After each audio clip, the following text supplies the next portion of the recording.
사랑하는 우리 가족, 오늘도 엄마와 함께 화목하고 행복하세요. 오늘 나눌 하나님의 말씀은 창세기 16장 4절 5절입니다. 아브람이 하갈과 동침하였더니 하갈이 임신하매 그가 자기의 임신함을 알고 그의 여주인을 멸시한지라. 사레가 아브람에게 이르되 내가 받는 모욕은 당신이 받아야 옳도다. 내가 나의 여종을 당신의 품에 두었거늘 그가 자기의 임신함을 알고 나를 멸시하니 당신과 나 사이에 여호와께서 판단하시기를 원하노라. 아멘. 아브람의 아이를 잉태한 하갈이 사레를 가볍게 여기고 멸시합니다. 하갈이 아브람의 아이를 가진 것을 은혜라고 생각하지 않고 자기 능력이라고 생각하니까 과시하게 됩니다. 그 일로 가정의 평화가 깨집니다. 종부의 도리를 다하려고 자기를 희생한 사례가 여종의 멸시를 받습니다. 육에 속한 자가 영에 속한 자를 핍박하고 멸시합니다. 하나님의 말씀을 믿지 못하고 사명자의 도리를 다하지 못한 결과입니다.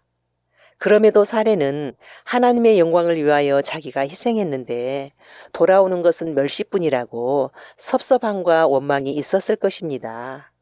사례는 10년 세월 믿음으로 기다리면서 할 만큼 했다고 충분히 순종했다고 생각했을 것입니다. 이것이 우리 신앙의 모습 아닐까요?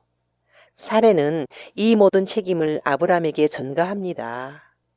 이때 아브람이 세상적인 방법으로 후손을 얻으려는 자신들의 계획이 잘못되었다고 시인하고 하갈과 이스마엘의 문제를 사례에게 일임합니다. 당시 사회 간섭에 따르면 하갈을 다시 종으로 환원시키는 것은 가문의 질서 유지를 위한 사례의 정당한 권리였습니다. 하갈은 첩의 신분에서 다시 종의 신분으로 전락합니다. 하갈의 교만 때문입니다. 결국 사례의 인간적인 계획과 아브라함의 말씀에서 떠난 무책임한 행동과 하갈의 교만은 모두에게 불행을 가증시키는 원인이 되었습니다. 사례의 학대에 못 이겨 하갈은 광야로 도망합니다. 하갈은 억울한 피해자일까요? 아니면 사례가 갑질을 한 것일까요?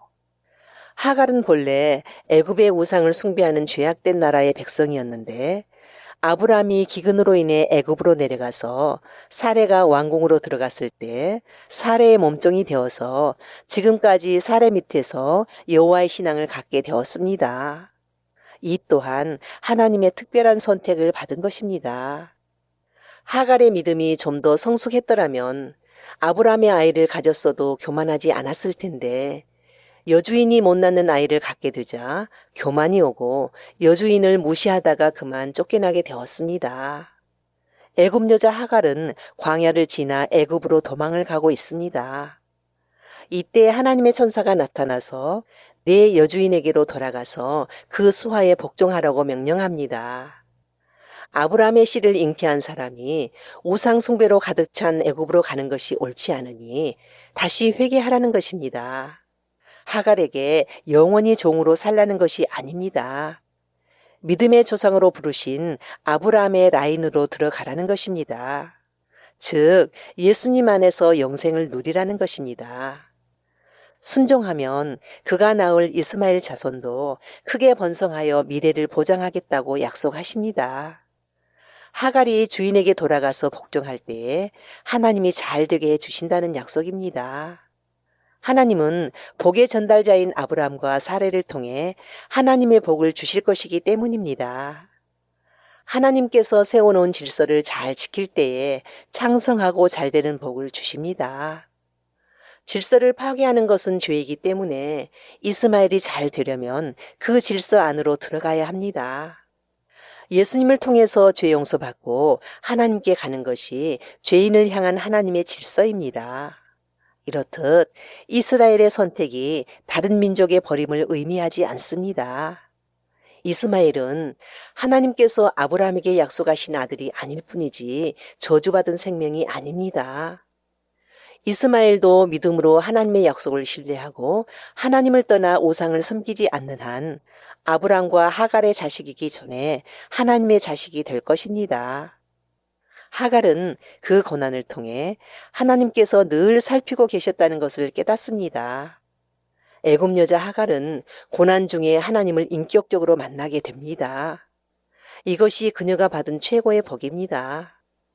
열국의 어미가 될 사례의 몸종이 되었기에 누리는 복입니다. 하갈은 억울한 피해자가 아닙니다. 주인 잘 만나서 하나님을 섬기게 된 복받은 여자입니다. 누구든지 억지로라도 말씀이 있는 곳에 나오면 믿음이 생기고 신앙이 자랍니다. 사랑하는 우리 가족, 하나님보다 앞서가면 실패합니다. 기도하며 기대하며 기다리는 능력을 길러야 합니다.